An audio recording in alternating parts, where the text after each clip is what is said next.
The confirmed cases have crossed 5 lakh. The world's biggest cities are shut. Stock markets are in free fall. The Wuhan virus has triggered an unprecedented crisis in human history. The sheer scale of it is unnerving. One virus has disrupted the whole world. And this leads us to a question. Is the Wuhan virus the world's biggest intelligence failure? Did no one see it coming? Were these countries too complacent? By the time the world swung into action, the virus had already crossed most borders.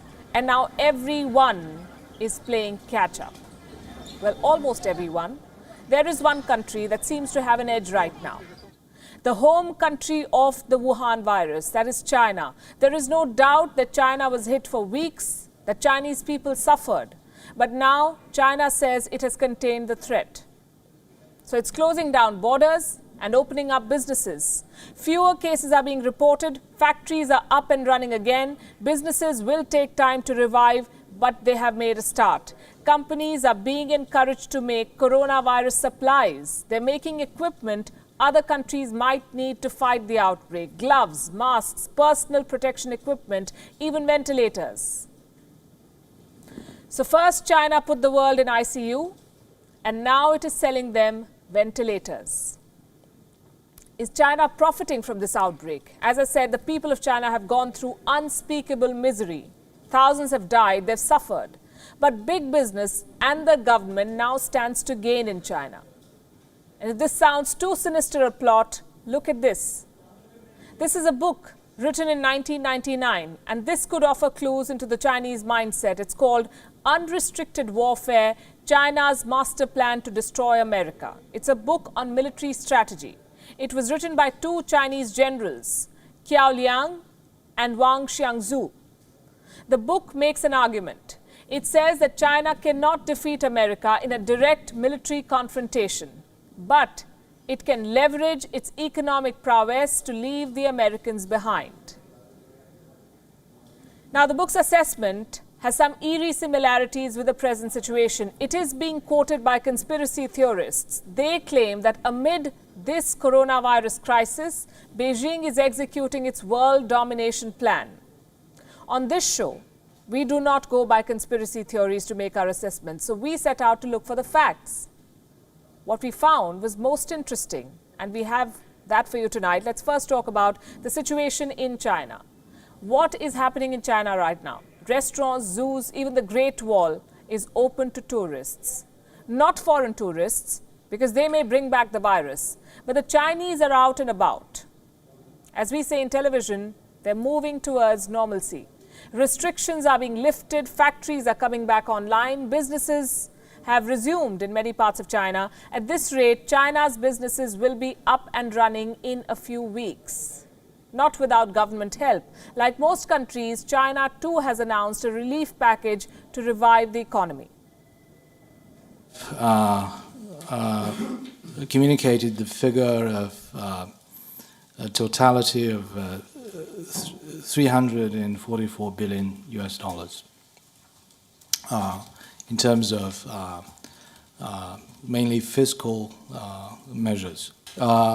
First and foremost, we try to stabilize the Chinese economy, and with the measures we have started to take, with the return of the work of the workers and the resumption of productive activities by the factories across the country, I think the Chinese economy is coming back to life. Coming back to life. They have a plan, revive the economy. What does this tell you? While major countries are struggling, China is already making a head start. China also has an interesting pattern. Look at this map. This is Wuhan and the rest of China. The coronavirus outbreak in China is what this map details. Now, some of the biggest cities in China were largely insulated from the outbreak. I say this is interesting because while the virus spread and unleashed chaos in the remotest corners of the world, it couldn't do much damage in China's top cities. I'll give you examples with numbers. Let's start with Beijing. Beijing has recorded more than 500 cases. 8 people died in the city. Do you know what's the population of Beijing? 2.15 crores. Shanghai reported 468 cases with 5 deaths. Shanghai has a population of 2.4 crores. Among the 10 most densely populated cities in the world, only 5 deaths, less than 500 cases. The point I'm making is that China's financial hubs have largely emerged unscathed from this crisis. They can bounce back quickly. They're boosting business by creating opportunities. What does the world need right now? Personal protection equipment, masks, they're in short supply. Guess who's filling the gap? Chinese companies, already at work to supply to the world. According to a report, almost 9,000 new manufacturers started producing masks in China this year. They began business in the first 2 months of 2020. China's daily mask production has crossed 116 million now. Many companies have overseas orders. They're selling outside China. One of the biggest companies is Dawn Polymer. This is a Chinese company. It supplies the fabrics used to make masks. Dawn Polymer has a 40% market share in China. And the value of its shares, the company's shares, has shot up by, listen to this, 417% since January. 417% in 3 months. The holdings of the company's founders now stand at a whopping $1.9 billion. The coronavirus crisis has only meant good news for their business. Here's another example of China creating opportunities from the crisis. Buying out distressed assets. Case in point, Australia. The Scott Morrison government is worried about Chinese companies taking over Australian businesses. Reports say Australia's Foreign Investment Review Board is now gearing up. Why? Because they fear takeover attempts from China. Distressed Australian businesses and assets are on China's radar. It's not just Chinese companies that stand to gain. Foreign companies based in China are also back in action. BMW's factories resumed operations in February itself, last month. Fiat Chrysler has also restarted production. Foxconn has resumed work in its mainland China factories. Foxconn manufactures for leading tech giants like Apple and HP.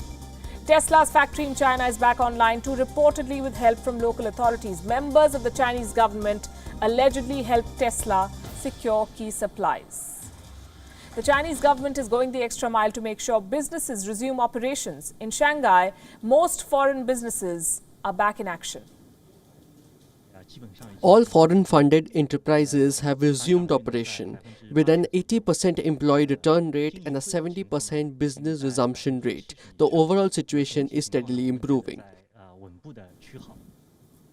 So while it sounds crass to say that a company or a country profits from a pandemic, these are the bitter facts. China exported a virus to the world. Now the world is sick and China is selling them the balm. And while the world tries to heal, China is already up